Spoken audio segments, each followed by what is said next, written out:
Okay, now how are we going to fix this shark bite? I think we're going to need something a little more permanent than that. It all starts with a good washing. Some soap, water, a little solvent, and a good rinse. That decal is going to be in our way. A single edge razor blade will take care of that.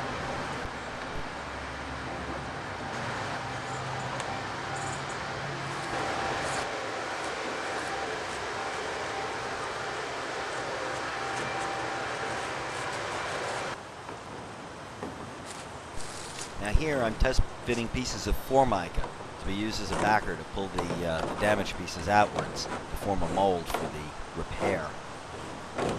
There's a string, goes through a hole in the middle of the Formica so I can give it a pull.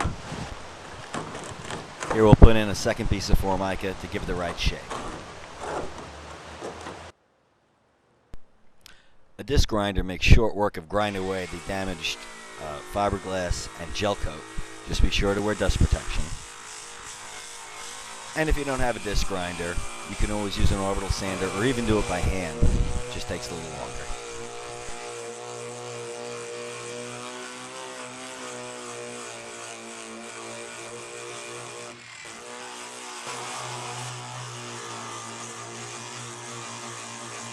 Be sure to remove all the gel coat from the damaged area.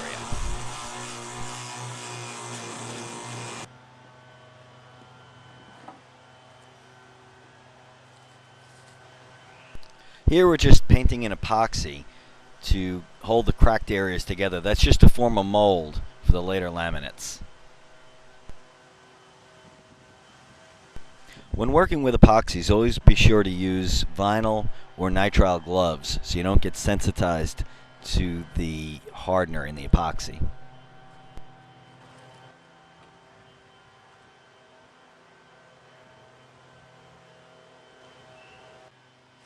I just happen to have a convenient tree to tie the strings off to.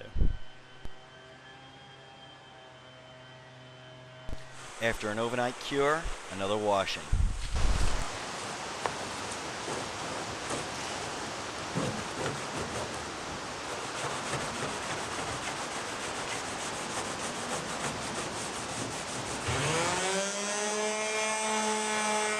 Here we're going to sand it smooth, just knock off the high and rough spots.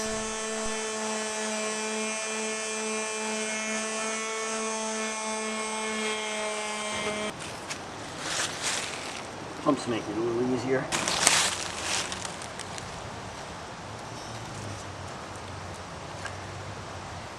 Okay, let's finish this up.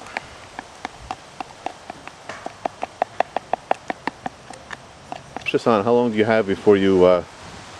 In this weather, probably a couple hours. So no rush. Because it's what about? It's probably about 65 degrees. Not even. 60 maybe. If that, probably high 50s. The stuff stops curing below 50.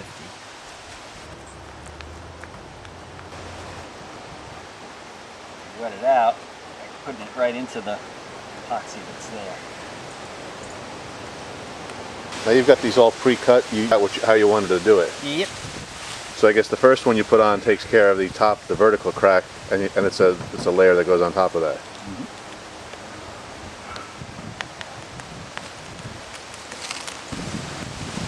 How many layers do you have? I forget. Well, I'm doing after these patch pieces. I've got 4 big layers. Okay. And I just keep working it till it pretty much turns translucent. Wherever it's going to bridge a spot, it might not.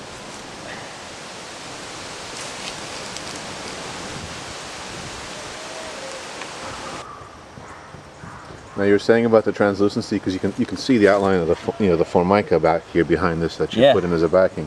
Yep. Now what did you say about that? Well, let's say you tell them to sweat it out. Which means what? When you've got the epoxy goes right through it. Goes through it? Yeah. When it's saturated with epoxy.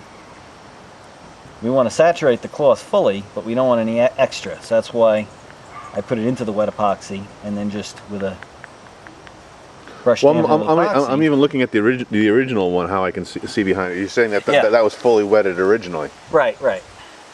Yeah. When it's virgin cloth, it's white.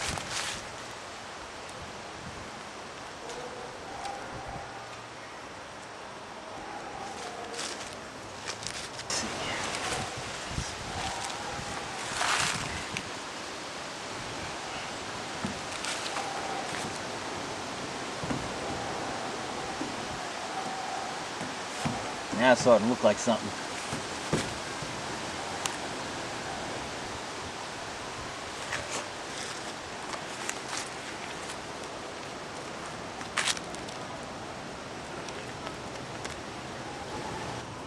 A couple pieces of mat in there, you'll notice.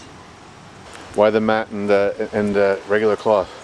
A regular cloth has got good tensile strength, and the mat will build up thickness and give it some rigidity. I'll use the mat on the outside, we'll get less print through of the fabric weave. It finishes out a little smoother. You're gonna See, a lot of people dunk their stuff. Yeah, that's what I used to do. And then the layers float on one another. Okay. So you get too much resin between them. By doing this, I'm forcing each one down onto its predecessor.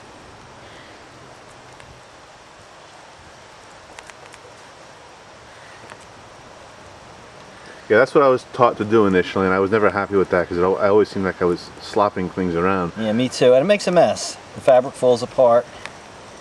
But it falls apart. That's right. It doesn't stay square. You know, all of a sudden you get these droops in it and stuff. Yep. Okay. And you wind up with way too much resin. But the worst part is you wind up with resin between the laminates, and they need to be right on top of each other. It's like paint. I guess you want a thin amount. It's not. It's You don't want a bubble. It's not good in shear. Right. Because you've got no strength. It's the glass has to take care of all the shear stuff. Yep. All your strength is in the glass. The resin just gives you stiffness. Resin has very little strength on its own.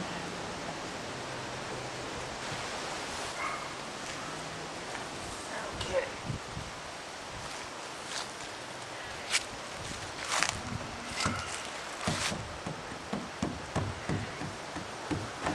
Starting to look like a boat again. Leaf in there.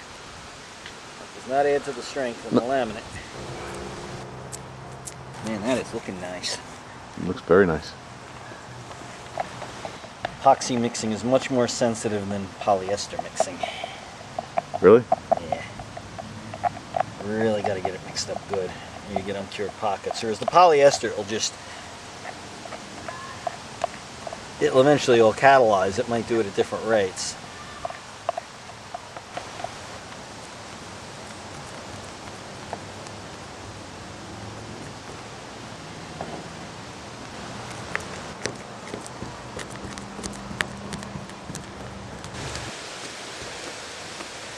You better actually go a little over in places than be under.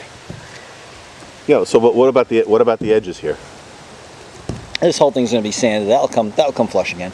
So you don't have to worry about that as much. Nope.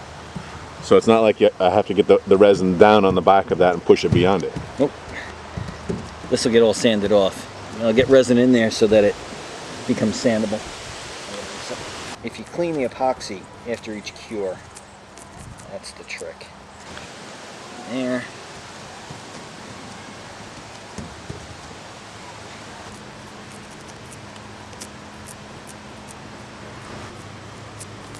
There's hardly any epoxy left in here, hardly any in the brush.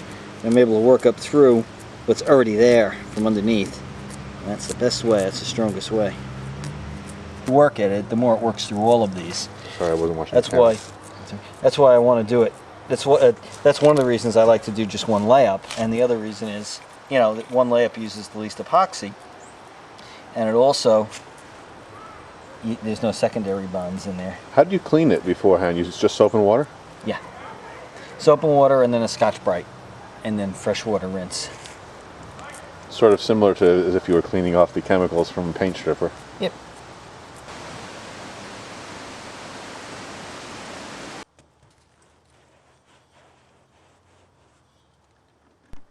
This surface is a little rough, so I'm using a scrub brush to clean off the surface before I sand it.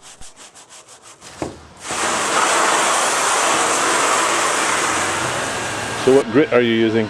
This is 80. 80 grit? Mm-hmm.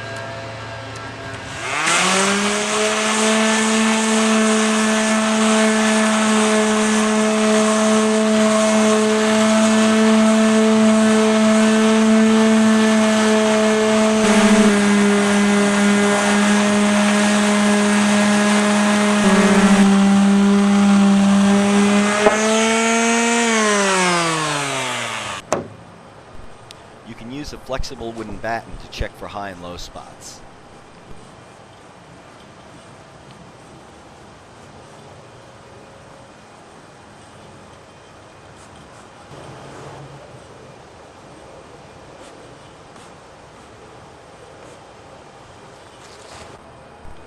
Now I'm adding filler. Here it's just Bondo, which is polyester based. I'm able to switch to polyester because the epoxy is dried for over a week and has been thoroughly cleaned. If this boat were not removed from the water after each use, I would have stayed with an epoxy filler, epoxy and microballoons.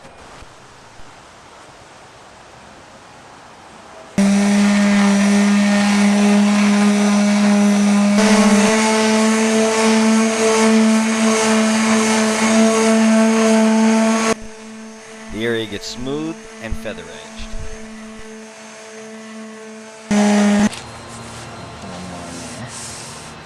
This is good. Low here. This is the most important part. This water goes by. Your hands work better than your eyes. That's true. The fingertips. Yep. At the top. See, that's low right there. Yep. Low in here. You can see even the squeegee finds the low spot right there. Right.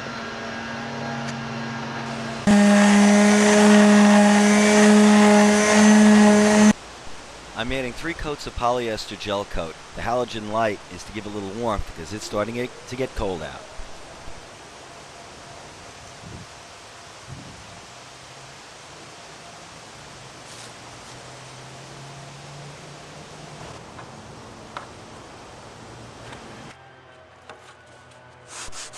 A wood batten wrapped with 220 sandpaper will knock off the high spots.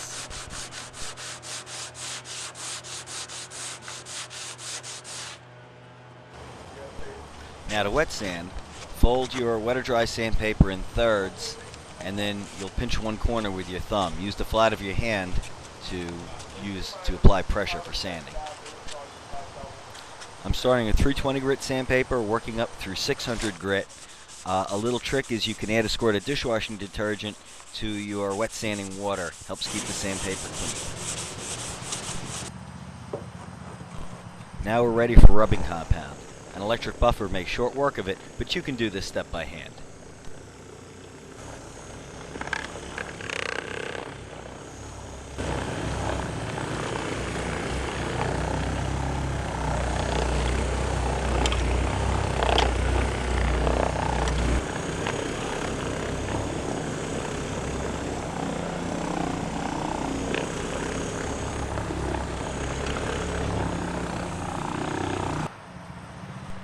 And the boat's ready to race another day.